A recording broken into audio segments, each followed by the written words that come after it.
আসসালামু আলাইকুম। আপনারা সবাই কেমন আছেন? আশা করি আল্লাহ তাআলার অশেষ রহমতে ভালো আছেন। এই দেখতে পাচ্ছেন, এগুলো হলো আমার অরিজিনাল দেশি মুরগি। এগুলো হলো এখন বিক্রি করার মতন হয়ে গেছে। আমি তাদেরকে বিক্রি করব। আপনাদের কারো যদি লাগে অবশ্যই আমার সাথে যোগাযোগ করবেন।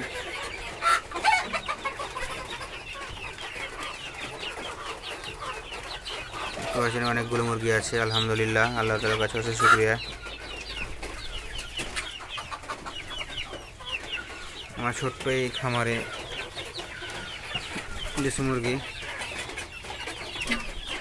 সকালবেলা তাদের খেতে দিয়েছি। মিশরি ফার্মি মুরগ আছে, সে এখন খামারের রাজা।